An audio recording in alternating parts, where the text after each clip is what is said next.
Hello students, welcome to the class. आज की class में आप सभी का स्वागत है। तो आज हम अपने कनेक्टर्स का पार्ट 19 डिस्कस करेंगे। इससे पहले वाले पार्ट में हमने कनेक्टर्स को लेकर 4 ग्रुप पढ़ लिए, जिसमें कॉन्ट्राडिक्टरी कनेक्टर्स को पढ़ा, हमने कॉज एंड इफेक्ट कनेक्टर्स को पढ़ा, राइट, कॉन्ट्रास्टिंग कनेक्टर्स को पढ़ा और कनेक्टर्स ऑफ एडिशन जो किसी न किसी एडिशन का काम करते हैं, या फिर आप कहें external information, extra element, extra fact जो मेन सेंटेंस के अंदर ऐड करने का काम करते हैं, उन सब कनेक्टर्स के बारे में डिस्कस किया। आज के पार्ट में हम किन चीज़ों के ऊपर चर्चा करने वाले हैं। तो आज जो बेसिकली हम अपने नए कैटेगरी को शुरू करने वाले हैं, जो है हाइलाइटिंग कनेक्टर्स। अब हाइलाइटिंग कनेक्टर्स क्या होते हैं, क्या इनके टाइप्स होते हैं और इनका मीनिंग क्या होता है, इसको आज हम समझेंगे। देखिए, वर्ड से ही जाइए। सबसे पहली बात, कनेक्टर्स आपको पता है कनेक्टर्स का मतलब क्या होता है? जो कनेक्ट करने का काम करेगा, लिंक करने का काम करेगा, या तो दो क्लॉजेस को लिंक करेगा, या फिर नाउन या नाउन फ्रेज को लिंक करेगा, या फिर आप अगर यूज करते हो एज एन एडवर्ब, जो हमने यूज करा था अपने कनेक्टर्स ऑफ एडिशन के अंदर, तो पूरा एक क्लॉज को ऐड करता है एक्स्ट्रा इंफॉर्मेशन देने के लिए किसी भी अपने मेन सेंटेंस के साथ। तो कनेक्टर्स का रूल हमें पता है। अब बात करते हैं हाइलाइटिंग कनेक्टर्स की। देखिए, हाइलाइटिंग का मतलब क्या होता है कि अगर आपने कोई सेंटेंस लिखा या आपने कोई सेंटेंस बताया, अगर आप उसमें किसी मेन पॉइंट को हाईलाइट करना चाहते हो या बताना चाहते हो, उसको एम्फेसाइज करना चाहते हो, उस पॉइंट को या उस क्लॉज को या उस पर्टिकुलर इंफॉर्मेशन को जिसके बारे में आपने ये हाईलाइटिंग कनेक्टर यूज़ करा है, तो हम हाईलाइटिंग कनेक्टर्स को उस सेंस में यूज़ करते हैं कि किसी भी पॉइंट को हम एम्फेसाइज कर पाए, उसको हाईलाइट कर पाए, उसको बता पाए, इन रिटन ऑल्सो और इन वर्बल कम्युनिकेशन, राइट। फिर उसके बाद आता है हमारा टाइप्स ऑफ हाइलाइटिंग कनेक्टर्स। तो हाइलाइटिंग कनेक्टर्स के कितने टाइप होते हैं, और रिगार्डिंग और विद रेफरेंस टू भी हमारा जो हाइलाइटिंग कनेक्टर्स के टाइप है, और इनके बारे में भी हम जानकारी आज के लेक्चर में इकट्ठा करेंगे, राइट। तो सबसे पहले अगर हम डेफिनेशन देखें, हाइलाइटिंग कनेक्टर्स का मतलब क्या होता है। देखिए, कनेक्टर्स तो आप जानते ही हैं, कनेक्टर्स का मतलब क्या होता है। अब बात कर लेते हैं हाइलाइटिंग। हाइलाइटिंग का जो मीनिंग होता है ना, वो एक्चुअली इम्फेसाइज करने के लिए दिया जाता है। यानी आप किसी भी चीज़ को दर्शाना चाहते हो या उसको आप बताना चाहते हो कि यह किसी भी घटना का या किसी भी सेंटेंस का या किसी वाक्य का मुख्य बिंदु है। तो उस मुख्य बिंदु या फिर मुख्य तथ्य को आप बताना चाहते हो, तो उसके लिए आपको उसको हाईलाइट करना होगा। तो हाईलाइट करने के लिए आप हाइलाइटिंग कनेक्टर्स को यूज़ करते हैं, राइट। तो इसको हम also known as emphatic connectors भी बोलते हैं। आर वर्ड्स और फ्रेज, तो ये सिंगल वर्ड में भी हो सकता है, जैसे रिगार्डिंग हो गया, और विद रेफरेंस टू क्या हो गया, ये एक फ्रेज हो गया, यानी ग्रुप ऑफ वर्ड्स हो गया। Use to draw special attention to certain information in a sentence और बिटवीन सेंटेंसेस। तो इसको हम क्यों यूज करते हैं? ताकि हम स्पेशल अटेंशन दे पाए, राइट। सेंटेंस के शुरुआत में, सेंटेंसेस के बीच में, राइट, और इनिशियली किसी सेंटेंस को हम इंट्रोड्यूस कर रहे हैं, वो as a special attention, right, किसी स्टेटमेंट को लेकर, तो हम हाइलाइटिंग कनेक्टर्स का यूज कर सकते हैं उन सब कंडीशंस में। दिस कनेक्टर एम्फसाइज और highlighting a point, making it stand out as a particularly important और नॉट वर्दी। तो इसका कहने का मतलब है कि ये जो कनेक्टर्स हम यूज करते हैं, ये किसी भी पॉइंट को हाईलाइट करेंगे, राइट, और इम्पॉर्टेंट या फिर नोट वर्दी, जिसको आप राइट महत्वपूर्ण मानते हैं या जिसको आप आगे के संज्ञान में लेंगे, तो उस पर्टिकुलर पॉइंट को हाईलाइट करके हमारे वाक्य में बताएंगे highlighting connectors, right. So highlighting connectors are valuable tools. तो ये काफी ज्यादा वैल्यूएबल टूल्स होते हैं। टूल्स का मतलब इंग्लिश ग्रामर के टूल्स। इंग्लिश ग्रामर का टूल्स क्या होता है? Noun, pronoun, adjective, adverbs, connectors, preposition, conjunction, तो ये सारे टूल्स ही तो हैं ग्रामर के। तो हाइलाइटिंग कनेक्टर्स एक हमारे वैल्यूएबल टूल्स होते हैं, क्योंकि ये स्ट्रेस करते हैं। स्ट्रेस का मतलब है ये एम्फसाइज करेंगे, ये आपको हाईलाइट करके देंगे कोई भी importance of a certain ideas, किसी भी आइडिया का इंपॉर्टेंस या उसका महत्व, वो बताएंगे कि कितना महत्वपूर्ण है ये। कोई इंफॉर्मेशन हो उसके बारे में हाईलाइट करके देंगे, जिससे क्लियरिटी और परसुएसिवनेस ऑफ कम्युनिकेशन को बढ़ती है। यानी जब आप किसी बात को एम्फसाइज करके बताते हैं, तो उसका मतलब ये होता है कि आप नंबर ऑफ पार्टिसिपेंट्स या फिर आप नंबर ऑफ ऑडियंस को उस पर्टिकुलर थिंग के लिए एग्री करना चाहते हैं, ताकि सब लोग उसकी जो इम्पोर्टेंस है उसे समझें, राइट। सो हाईलाइटिंग कनेक्टर्स में हमारे ये 5 टाइप्स होंगे, जिनको लेकर हम चर्चा करेंगे। पहला होता है हमारा रिगार्डिंग, फिर होगा विद रेफरेंस टू, फिर as regards, as for, as far as is concern, right. तो ये आपने अपने डे टू डे कम्युनिकेशन में भी यूज किया है। तो यहाँ पर हम इनका मतलब समझ लेते हैं। ये आपके जो पांचों आपको दिख रहे हैं वर्ड्स, या फिर आप बात करें फ्रेजेस, तो ये सब as a highlighting connectors use किए जाते हैं। यानी जब भी ये सेंटेंस में यूज किए जाएंगे, चाहे वो वर्बल कम्युनिकेशन हो या रिटन कम्युनिकेशन हो, तो ये हाईलाइट या एम्फसाइज करने के लिए यूज किए जाते हैं। राइट, आगे बढ़ते हैं। अब शुरुआत करते हैं रिगार्डिंग से। रिगार्डिंग का क्या मतलब होता है, राइट, ये किस तरीके से काम करता है। So regarding functions more as connector of focus और specification। तो रिगार्डिंग और जैसे हाईलाइटिंग करने के साथ साथ ये फोकस और स्पेसिफिकेशंस को लेकर भी बात करता है। राइट, तो ये वर्ड को याद रखिएगा कि जो रिगार्डिंग होता है ये फोकस और स्पेसिफिकेशन को लेकर भी बात करेगा सेंटेंस के अंदर।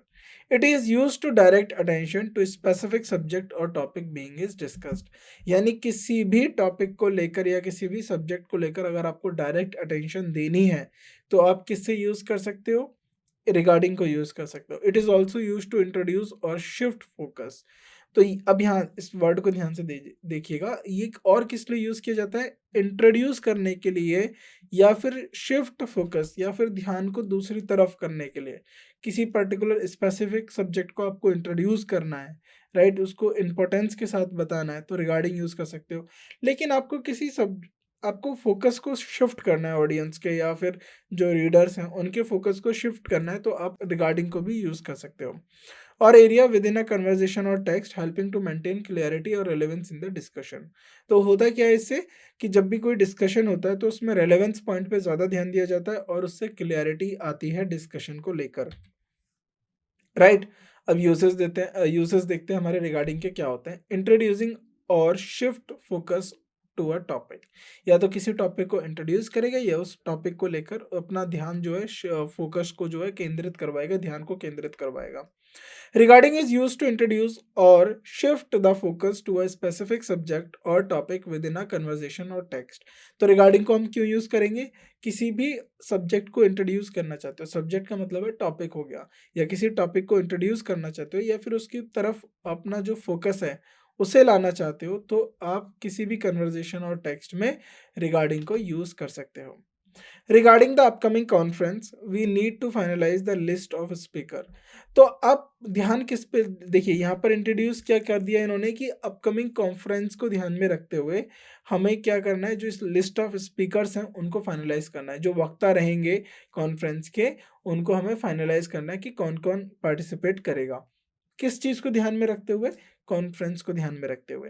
तो यहाँ पर इंट्रोड्यूस करा दिया हमारा क्या, कॉन्फ्रेंस, लेकिन इंट्रोड्यूस के साथ साथ बताया भाई कि इसको ऊपर इसको हमें ध्यान में रखना है, इसके ऊपर हमें फोकस रखना है। तो यहाँ पर हाईलाइट भी किया है कॉन्फ्रेंस को लेकर। राइट, क्लैरिफाइंग द सब्जेक्ट और डिस्कशन। तो किसी भी डिस्कशन और सब्जेक्ट, राइट, किसी भी डिस्कशन में सब्जेक्ट को लेकर अगर कोई करता है उसको लेकर क्लैरिफाई करना हो तो आप रिगार्डिंग का यूज कर सकते हो। It helps in clarifying the subject or aspect being discussed, especially in situation where multiple topics are being addressed। तो जहाँ पर बहुत सारे टॉपिक्स एड्रेस किए जा रहे हों, राइट, रैंडमली काफ़ी ज़्यादा टॉपिक्स एड्रेस किए जा रहे हों, लेकिन अगर आपको किसी एक टॉपिक को लेकर जानकारी देनी है तो आप कैसे देंगे, वहाँ पर आप रिगार्डिंग यूज़ कर सकते हो। तो रिगार्डिंग से क्या हो जाएगा कि उसके साथ जो आप सब्जेक्ट यूज़ करोगे तो उससे वो सब्जेक्ट को आप क्लैरिफाई कर दोगे कि अब जो बात की जाएगी वो इसके ऊपर की जाएगी। जैसे regarding your last mail I have a few suggestion. अब यहाँ पर कोई डिस्कशन हो रहा होगा उस सिनेरियो में, राइट, तो उसने किसी जो स्पीकर है उसने बोला कि जो आपके लास्ट मेल को देखते हुए या उसको मद्देनजर रखते हुए मेरे पास कुछ सजेशंस हैं। तो अब यहाँ पर हमने जो सब्जेक्ट है उसको स्पेसिफाई कर दिया, क्या सब्जेक्ट है, email, your last email, right. Now transition between topics. तो टॉपिक्स के बीच में ट्रांजिशन करना, यानी ट्रांजिशनिंग मतलब ट्रांजिशनिंग बिटवीन टॉपिक्स का मतलब है कि टॉपिक्स के बीच में डिवीजन क्रिएट करना, जिससे पता रहे कि ये टॉपिक किसका है और ये टॉपिक किस लिए है। इन बोथ राइटिंग्स और and speaking regarding can serve as a transitional word. तो चाहे वो राइटिंग की बात हो चाहे वो स्पीकिंग की बात हो, जो हमारा रिगार्डिंग होता है वो एक ट्रांजिशनल वर्ड की तरह काम करता है, to smoothly move from one topic to another. यानी ट्रांजिशनल वर्ड का मतलब है कि आपको स्मूथली दिखाएगा कि यहाँ पर एक टॉपिक खत्म हुआ और अब यहाँ पर एक दूसरा टॉपिक खत्म हुआ, तो वो ट्रांजिशन आपको दिखेगा और वो ट्रांजिशन से आपको क्लियरिटी मिलेगी कि अब किस टॉपिक को लेकर चर्चा की जा रही है।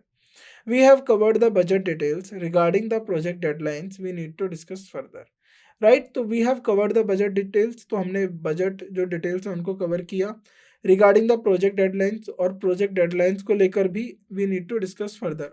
अब देखिए क्या बात हो रही है यहाँ पर कि जो बजट है वो तो हमने कवर कर लिया, लेकिन जो प्रोजेक्ट डेडलाइंस है उनको लेकर हमें अभी डिस्कस करना है, राइट। तो बजट डिस्कस कर लिया, अब डेडलाइंस को लेकर डिस्कस करना है। तो यहाँ पर एक ट्रांजिशन दिखा रहा है कि बजट का जो डिस्कशन है, राइट, वो कंप्लीट हो चुका है। अब जो डिस्कशन होगा आगे, वो होगा प्रोजेक्ट की डेडलाइंस को लेकर, राइट। आगे फॉर्मल एंड इनफॉर्मल सेटिंग्स, तो while regarding is appropriate in both formal and informal context, it is particularly common in business and academic writing where specifying and clarity are essentials। तो basically आप while को formal और informal दोनों तरीके से use कर सकते हो, और एकेडमिक और बिजनेस में ये इसलिए ज़्यादा यूज़ होता है ताकि वहाँ पर हमें क्लियरिटी मिल सके और पता चल सके कि हम किस बात पे ज़्यादा ध्यान देने वाले हैं, right. Specifying points in arguments और एक्सप्लेनेशन, तो आर्ग्यूमेंट्स और एक्सप्लेनेशन में अब जाहिर सी बात है डिस्कशन आर्ग्यूमेंट और एक्सप्लेनेशन में रिगार्डिंग इसीलिए इंपॉर्टेंट हो जाता है क्योंकि वो स्पेसिफाई कर देता है या वो एम्फसाइज कर देता है पर्टिकुलर आर्ग्यूमेंट को, पर्टिकुलर पॉइंट को।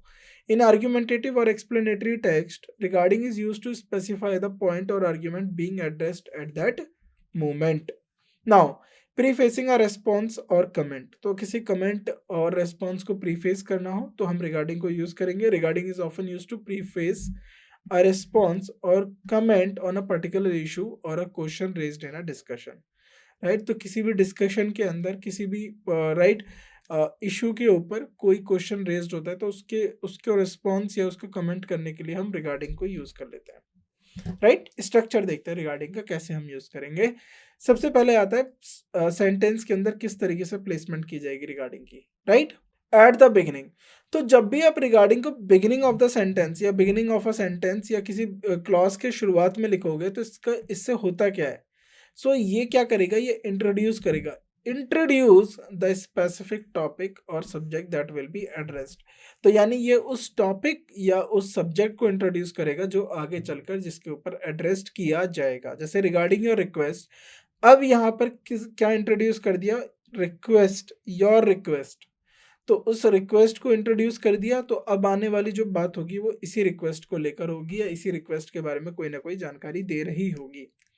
We have proceed your order, तो आपकी रिक्वेस्ट को देखते हुए हमने आपका जो ऑर्डर है उसको प्रोसीड कर दिया है। तो ये देखा होगा अगर आपने कोई आप ऑर्डर बुक करते हो या कुछ बाहर से ऑनलाइन मंगाते हो तो वहाँ पर आप रिक्वेस्ट करते हो सबसे पहले कि मुझे ये ऑर्डर चाहिए, ये प्लेस करते हो रिक्वेस्ट या ऑर्डर प्लेस करते हो, देन उसके बाद वो ऑर्डर को प्रोसेस करते हैं। तो रिगार्डिंग योर रिक्वेस्ट उसी सिनेरियो में है ये, we have proceed your, we have processed your order, right. तो हमने आपका ऑर्डर क्या प्रोसेस कर दिया, राइट। आगे बढ़ते हैं।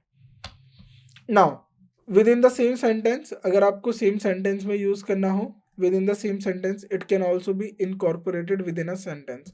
तो विद इन अ सेंटेंस का मतलब है कि आप सेंटेंस के बीच में भी यूज कर सकते हो, specially when shifting the focus to a new topic. तो एक टॉपिक से न्यू टॉपिक को लेकर अगर आपको जो फोकस है उसे शिफ्ट करना है तो आप with in a sentence use कर सकते हो। जैसे अभी हमने लास्ट डिस्कस किया था क्या लेकर कि वी हैव डिस्कस्ड या वी हैव फिनिश्ड जो है budget, budget of the project के बजट को लेकर हमने डिस्कस कर लिया। अब आगे क्या डिस्कस करने वाले हैं, उसकी डेडलाइन को लेकर। तो यानी बजट से आपने जो है बात को ख़त्म कर लिया और अब आपका जो फोकस है वो डेडलाइन की तरफ शिफ्ट किया। तो जब भी आप with in the sentence use करोगे तो वहाँ पर याद रखिएगा ये फोकस को शिफ्ट करने के लिए यूज़ किया जाता है, right. So we have revised, अब यहाँ पर देखिए we have revised the proposal, so हमने जो प्रपोजल है उसको रिवाइज किया। अब जो है यहाँ पर फोकस शिफ्ट होगा। Regarding the budget further adjustments are needed, तो जो बजट के रिगार्डिंग अब बजट को देखते हुए या बजट को मद्देनजर रखते हुए जो फर्दर एडजस्टमेंट्स हैं उनकी ज़रूरत है।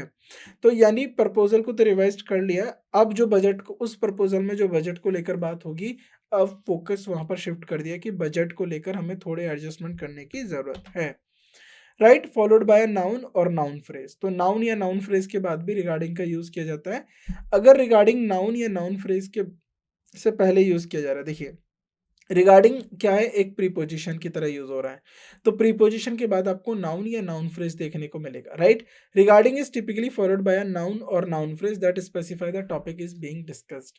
यानी जब भी रिगार्डिंग के बाद नाउन या नाउन फ्रेज आएगा तो इसका मतलब है कि अब जो बात की जाएगी उसी नाउन या नाउन फ्रेज में जो टॉपिक है उसको लेकर की जाएगी। तो रिगार्डिंग एज अ प्रीपोजिशन यहाँ पर काम कर रहा है। रिगार्डिंग द मीटिंग शेड्यूल, अब बात क्या है, नाउन फ्रेज क्या है, द मीटिंग शेड्यूल। शेड्यूल हमारा नाउन हो गया, कैसा शेड्यूल है, एडजेक्टिव हो गया, मीटिंग शेड्यूल पार्टिसिपल हो गया, एंड द क्या हो गया आपका, आर्टिकल हो गया। The meeting schedule we propose to alternative date. तो जो मीटिंग शेड्यूल है उसको लेकर हमने दो डेट्स को, अल्टरनेटिव डेट्स को प्रपोज किया है, राइट। अब रूल्स क्या याद रखने हैं, इंट्रोड्यूसिंग और शिफ्टिंग फोकस। तो जब भी आप इंट्रोड्यूस करना चाह रहे हो या फिर आप फोकस को शिफ्ट करना चाह रहे हो तो आप रिगार्डिंग को यूज कर सकते हो। इंट्रोड्यूसिंग के लिए आप क्या करोगे, रिगार्डिंग को स्टार्टिंग में यूज करोगे, और फोकस को शिफ्ट करने के लिए आप रिगार्डिंग को with in a sentence use करोगे। प्लेसमेंट इन अ सेंटेंस, तो सबसे पहली बात, प्लेसमेंट अगर बिगिनिंग में है तो आपको बताया बिगिनिंग का मतलब होगा तो एज अ प्रीपोजिशन काम करेगा, इसके बाद नाउन या नाउन फ्रेज आएगा। तो इसमें होगा क्या कि यहाँ पर अब किसी टॉपिक की शुरुआत की जा रही है, उसको इंट्रोड्यूस किया जा रहा है। रिगार्डिंग द न्यू पॉलिसी, अब उसके बारे में सारी बात होगी। अब देखिए हमने किसको इंट्रोड्यूस कर दिया, न्यू पॉलिसी को। अब बात किसके बारे में होगी, अब न्यू पॉलिसी को लेकर we have received positive feedback, यानी न्यू पॉलिसी को लेकर हमें काफ़ी पॉजिटिव फीडबैक मिल रहे हैं। अगर हम बात करते हैं विद इन अ सेंटेंस तो इसका मतलब होता है कि अब आपका जो फोकस है उसको शिफ्ट किया जा रहा है, यानी एक चीज डिस्कस हो चुकी है या जिस चीज पे आपका फोकस था वहां से हटा के अब वो फोकस किसी और पे लिया जाएगा या किसी और पे दिया जाएगा। तो इसीलिए वहां पर हम रिगार्डिंग को with in a sentence use करते हैं। क्लियरिटी और स्पेसिफिसिटी को लेकर हम रिगार्डिंग का यूज करेंगे, क्योंकि रिगार्डिंग से क्या होता है, किसी भी डिस्कशन को लेकर काफी ज्यादा क्लियरिटी होती है और ऑडियंस को पता चलता है कि क्या इंट्रोड्यूस किया जा रहा है या फिर फोकस कहाँ पर शिफ्ट किया जा रहा है, राइट। ना फॉर्मल और इनफॉर्मल यूजेस को लेकर बात कर लिए थे हम कि रिगार्डिंग का जब भी यूज होगा फॉर्मल और इनफॉर्मल यूजेस होगा। ध्यान में ये रखना है कि ये तभी यूज होता है जब आप किसी चीज को पर्टिकुलर फोकस करना चाहते हो, राइट, या क्लियरिटी लाना चाहते हो, नॉट प्राइमरीली फॉर एम्फसाइजेस। तो जैसे हाईलाइटिंग कनेक्टर हो गया, इंडीड हो गया, इनफैक्ट हो गया, नोटेबली हो गया, तो ये मेनली हाईलाइट करने के लिए होते हैं। लेकिन अब जो रिगार्डिंग है ना, ये डायरेक्ट अटेंशन देने के लिए भी होता है, किसी टॉपिक को इंट्रोड्यूस करने के लिए भी होता है और फोकस को शिफ्ट करने के लिए होता है। यानी हाईलाइटिंग तो इसका एक छोटा पार्ट है। मेजरली ये किसी टॉपिक को इंट्रोड्यूस करेगा जिसके ऊपर आगे चर्चा होनी है या फिर जो फोकस है उसको शिफ्ट कराएगा। So regarding serves to direct attention to a specific topic for further discussion और clarification rather than highlighting or emphasizing it, right, avoiding ambiguity। तो एम्बिगिटीज को अवॉइड करना है, राइट। अब एग्जांपल्स देख लेते हैं। रिगार्डिंग द एनुअल बजट, अब तो स्टार्टिंग में यूज हो रहा है, एज अ प्रीपोजिशन हो रहा है, देन उसके बाद नाउन या नाउन फ्रेज मिलेगा। We have decided to allot more funds to market. अब देखिए, वी रिसीव्ड सेवरल प्रपोजल्स, अब within the sentence regarding the one for company X we founded the most compelling. अब जरा ध्यान से देखिए, यहाँ तो एक खत्म हो गया टॉपिक, लेकिन यहाँ पर दूसरा नया शुरू है, regarding the one from company x. अब जो इस प्रपोजल को लेके बात करी जाएगी वो प्रपोजल क्या है, कहाँ से है, वो कंपनी एक्स का प्रपोजल है। अब आगे जो बात होगी उसी कंपनी एक्स के प्रपोजल को लेकर होगी, we found it most compelling, right. Transition between topics और डिस्कशन, अब देखिए यहाँ पर ट्रांजिशन को लेकर बात होगी। The team discussed various marketing strategies regarding the online campaign. We decide to increase our social media presence. Several issues were raised during the meeting regarding the issue of late shipments. New guidelines will be implemented. Specifying the subject in response or explanation, तो response और explanation में आप सब कैसे specify करोगे। There were questions about the project timeline regarding the completion date. अब बहुत सारे जो क्वेश्चंस थे किसके बारे में थे, प्रोजेक्ट टाइमलाइन को लेकर थे। तो अब बोला जा रहा है कि कंप्लीशन को डेट को लेकर, अब बात की रिगार्डिंग द कंप्लीशन डेट, अगर जो कंप्लीशन डेट को लेकर क्वेश्चन थे अब उसका जो है जवाब मिलेगा, we are on track for the end of June, तो एंड ऑफ जून तक हम उसे खत्म कर देंगे। You asked about my qualification regarding my experience, I have worked in this field for over 5 years. तो आपने मेरी क्वालिफिकेशन पूछी तो मैं अपने एक्सपीरियंस को ध्यान में एक्सपीरियंस को लेकर बता रहा है कि मैंने इस फील्ड में 5 साल से ज़्यादा काम किया है। नाउ अब आगे डिस्कस करते हैं हम विद रेफरेंस टू। अब विद रेफरेंस टू को हम कैसे यूज करेंगे। Meaning of with reference to, देखिए विद रेफरेंस टू जो है as a formal connector use किया जाता है रेफरेंसिंग और स्पेसिफाइंग अ पर्टिकुलर टॉपिक और अ सब्जेक्ट। तो किसी चीज को रेफर करना हो, राइट, या स्पेसिफाई करना हो पर्टिकुलर टॉपिक और सब्जेक्ट को लेकर, तो हम विद रेफरेंस टू यूज करते हैं। It is typically use to draw attention, तो ये किस लिए यूज किया जाता है, अटेंशन को ड्रॉ करने के लिए, to a specific point of discussion, किसी भी पॉइंट ऑफ डिस्कशन में आपको अटेंशन चाहिए उस पॉइंट को लेकर, तो आप विद रेफरेंस टू यूज कर सकते हो। और मेनली कहाँ पर यूज होता है ये, फॉर्मल और रिटन कम्युनिकेशन में। With reference to is a formal connector use to specify और रेफरेंस अ पर्टिकुलर टॉपिक और सब्जेक्ट। तो विद रेफरेंस टू क्या है, एक फॉर्मल कनेक्टर है, क्यों यूज किया जाता है, स्पेसिफाई और रेफरेंस अ पर्टिकुलर टॉपिक और subject, adding in clarity and specificity in communication particularly in formal और प्रोफेशनल सेटिंग्स, राइट। अब यूज देख लेते हैं विद रेफरेंस टू को किस तरीके से हम यूज करते हैं। सबसे पहला जो यूज होता है इसका, इंट्रोड्यूसिंग और referring to a specific tool, specific topic. तो सब अगर आपको इंट्रोड्यूस करना है कोई टॉपिक या फिर उसको रेफर करना है तो स्पेसिफिक टॉपिक को, तो आप विद रेफरेंस टू यूज कर सकते हो। अब कैसे यूज करना है देखिए, with reference to is commonly used to introduce or refer to a specific topic, subject or document. It sets the context for the discussion or information that follows. कैसे होगा, with reference to our meeting last week, तो अब क्या हो रहा है, हमारी meeting को ध्यान में रखते हुए या मद्देनजर रखते हुए I have prepared the report. तो अब ये जो रिपोर्ट इन्होंने प्रिपेयर करी है, ये जो रिपोर्ट है ये किस किस चीज़ को ध्यान में रखते हुए प्रिपेयर करी है, लास्ट मीटिंग को लेकर। तो यहाँ पर हम क्या इंट्रोड्यूस करा है, हमने हम लास्ट मीटिंग को इंट्रोड्यूस कराया, टू आवर लास्ट वीक में जो मीटिंग थी उसको इंट्रोड्यूस कराया, राइट। फॉर्मल कॉरेस्पॉन्डेंस में भी यूज होता है, जैसे with reference to your inquiry dated March 10। तो अब बता रहा है कि आपने जो इंक्वायरी करी थी 10 मार्च को, उसको लेकर अब बात की जाएगी। We are please to provide the following information, तो हमें खुशी है उस इन्फॉर्मेशन को प्रोवाइड करते हुए या शेयर करते हुए आपके साथ, राइट। क्लैरिफाइंग द सब्जेक्ट और ऑफ डिस्कशन, तो किसी भी डिस्कशन के सब्जेक्ट को क्लैरिफाई करने के लिए, आइडेंटिफाई करने के लिए कि किस बारे में बात हो रही है, किस चीज़ को लेकर बात हो रही है, तो विद रेफरेंस टू का यूज़ किया जा सकता है in both written and verbal communication. With reference to help in clarifying clearly identifying the subject or matter at hand, specially when multiple topics are involve. तो जैसे हमने रिगार्डिंग में बात कर रहे थे, मल्टीपल टॉपिक्स को लेकर भी एक सिंगल सब्जेक्ट को लेकर हमें हेल्प करता है फाइंड करने के लिए, ऐसे ही विद रेफरेंस टू भी हमारी हेल्प करेगा कि अगर मल्टीपल टॉपिक्स को लेकर डिस्कशन हो रहा है तो हम किस टॉपिक को लेकर चर्चा करने वाले हैं उसमें भी हेल्प करता है। With reference to your recent application we have some additional questions, तो आपकी जो रिसेंट एप्लीकेशन है उसको देखते हुए हमारे पास कुछ एडिशनल क्वेश्चंस है। प्रोफेशनल और एकेडमिक कॉन्टेक्स्ट में भी आप यूज कर सकते हो विद रेफरेंस टू, जब भी आपको कोई डायरेक्ट रेफरेंस प्रोवाइड करना हो या कोई कॉन्टेक्स्ट आपको पिछले की किसी बात को ध्यान में रखते हुए आपको प्रोवाइड करना हो, तो आप directly with reference to use कर सकते हो। Transitioning to a new topic, तो न्यू टॉपिक की ट्रांजिशनिंग में भी काम आता है, यानी एक टॉपिक के डिस्कस होने के बाद दूसरे टॉपिक को लेकर अगर आप बात कर रहे हो, जैसे हमने रिगार्डिंग में बात करी थी, विद रेफरेंस टू यूज कर सकते हो। So can be use to smoothly transition, with reference to कैसे क्यों यूज किया जाएगा, कि स्मूथली ट्रांजिशन बताना है कि एक सब्जेक्ट से दूसरे सब्जेक्ट को लेकर बात की जा रही है, यानी एक टॉपिक से लेकर अब दूसरे टॉपिक को लेकर बात की जा रही है।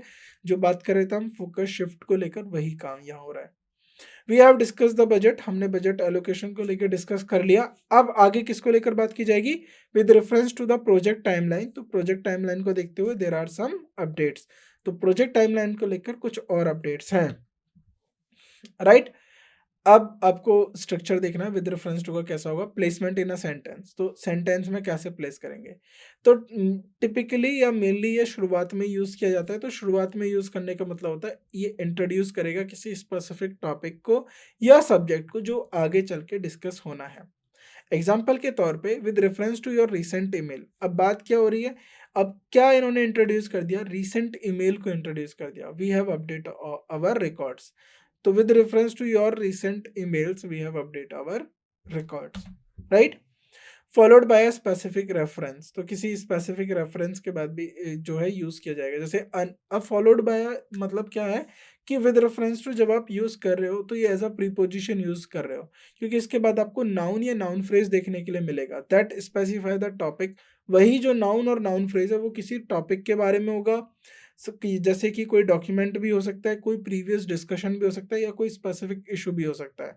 यानी जो स्पेसिफिक रेफरेंस है वो नाउन और नाउन फ्रेज के रूप में होगी। या तो कोई वो टॉपिक हो सकता है, कोई डॉक्यूमेंट हो सकता है, कोई डेट हो सकती है, कोई डिस्कशन हो सकता है, कोई स्पेसिफिक इशू हो सकता है, राइट। तो with reference to the proposal submitted, अब क्या हो रहा है, द प्रपोजल सबमिटेड, किसी डॉक्यूमेंट को या प्रपोजल को लेके बात हो रही है कि जो प्रपोजल सबमिटेड किया गया था 1 मार्च को, उसको ध्यान में रखते हुए वी हैव सम फीडबैक, तो हमारे पास कुछ फीडबैक्स है। तो विद रेफरेंस टू के साथ एक नाउन फ्रेज आएगी, ना कि क्लॉज, याद रखिएगा ये एक एज अ प्रीपोजिशंस होते हैं।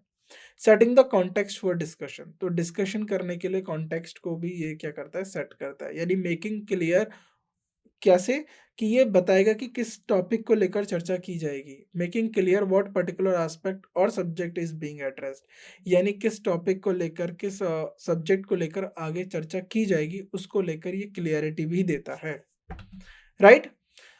क्या रूल्स हैं, किन रूल्स को हमें ध्यान में रखना है, फॉर्मल एंड स्पेसिफिक रेफरेंस, तो जब भी आप फॉर्मल और स्पेसिफिक रेफरेंस बनाओगे विद रेफरेंस टू के लिए, तो ये directly preceded the specific topic और आइटम्स बीइंग रेफर टू, यानी जब भी विद रेफरेंस टू यूज करोगे उसके साथ जो नाउन और नाउन फ्रेज आएगा उसमें कोई स्पेसिफिक टॉपिक होगा या स्पेसिफिक आइटम होगा या कोई भी स्पेसिफिक डॉक्यूमेंट होगा जो नाउन और नाउन फ्रेज में है, उससे पहले यूज किया जाएगा विद रेफरेंस टू, राइट, क्योंकि ये एज अ प्रीपोजिशन काम करेगा। तो शुरुआत में ये कहाँ यूज किया जाएगा, अगर हम बात करें कम्युनिकेशन में, चाहे वो रिटन हो या ओरल हो, तो सेंटेंस के स्टार्टिंग में यूज किया जाएगा, क्योंकि ये इंट्रोड्यूस करता है, राइट।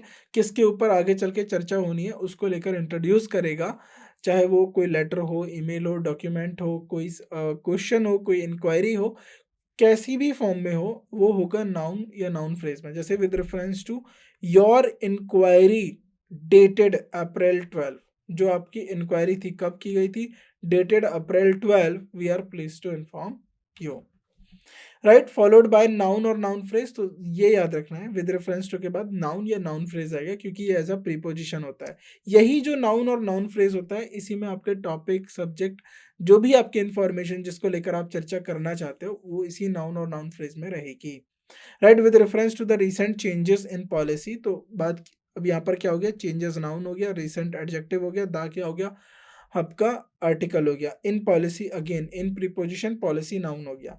तो with reference to the recent changes in policy, तो जो रीसेंट चेंजेस हुए पॉलिसी में उनको ध्यान में रखते हुए we have update our guidelines, तो हमने अपनी जो गाइडलाइंस है उनको अपडेट किया है, राइट।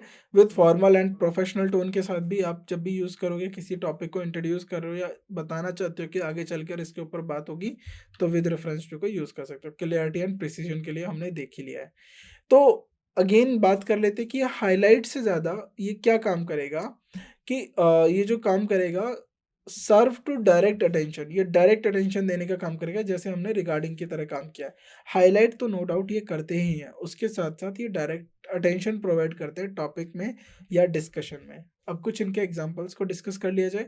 अगर आप फॉर्मल लेटर्स और ईमेल्स में किस तरीके से यूज करोगे, with reference to your application for the manager position we are please to invite you for an interview, तो आपकी जो एप्लीकेशन थी मैनेजर पोजीशन के लेकर, हमने उसको देखते हुए या उसको मद्देनजर रखते हुए हमें खुशी है आपको इंटरव्यू के लिए बुलाने के लिए इनवाइट करने के लिए। With reference to our telephone conversation yesterday I am sending the requested documents, business correspondence में। With reference to the upcoming merger the board meeting has been scheduled for the next Monday. With reference to quarterly sales report, I have some concern about the declining trends in regional sales. Academic और professional writing में the reference to the study conducted by Smith and Jones, the result suggested 20 अब ये जो है ना 2020 यानी 2020 में जो है एक स्टडी कंडक्ट की गई होगी स्मिथ एंड जोन्स के द्वारा, the result suggest a significant correlation between X and Y. With reference to recent policy changes, this paper will explore the potential impacts on small business. Right? सो यहाँ पर लेकर हमने जो हाईलाइटिंग कनेक्टर्स के दो topics को बात करा, रिगार्डिंग और विद रेफरेंस टू।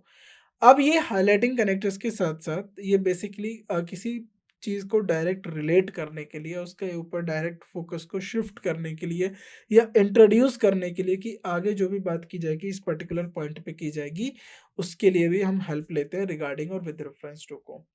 अब आगे के जो हमारे 3 और हमारे हाइलाइटिंग कनेक्टर्स हैं, उनको लेकर हम जो चर्चा है वो नेक्स्ट अपने लेक्चर में करेंगे। तो आप इन चीज़ों को देखिए रिगार्डिंग कहाँ पर यूज़ हो रहा है, किस तरीके से यूज़ हो रहा है। अगर वो बीच में यूज़ होता है सेंटेंस के, तो इसका मतलब है कि वो आपका फ़ोकस शिफ्ट कराना चाहता है। और बिल्कुल स्टार्टिंग में हो जा रहा है, तो इसका मतलब है कि वो आगे जो भी बात की जाएगी, उसके ऊपर आगे चलकर डिस्कस किया जाएगा। तो राइट, ये याद रखना है। और विद रेफरेंस टू आप मेनली स्टार्टिंग में ही लिखते हो, जिससे आप क्या करोगे, स्टार्टिंग में लिख के इंट्रोड्यूस करा दोगे सब्जेक्ट और टॉपिक को, जो नाउन या नाउन फ्रेज में होगा, चाहे वो रिगार्डिंग में भी हो, दोनों में नाउन या नाउन फ्रेज में होगा। लेकिन विद रेफरेंस टू में क्या है कि आपने इंट्रोड्यूस करा दिया और आगे बताएंगे कि आगे जो चर्चा होगी इस पर्टिकुलर टॉपिक पे होगी। तो बाकी की जो हमारे नेक्स्ट जो हमारे टॉपिक्स बचते हैं हाइलाइटिंग कनेक्टर्स के, वो हम अपने नेक्स्ट लेक्चर में अटेंड करते हैं। आज के लेक्चर में बस इतना ही। Thank you so much.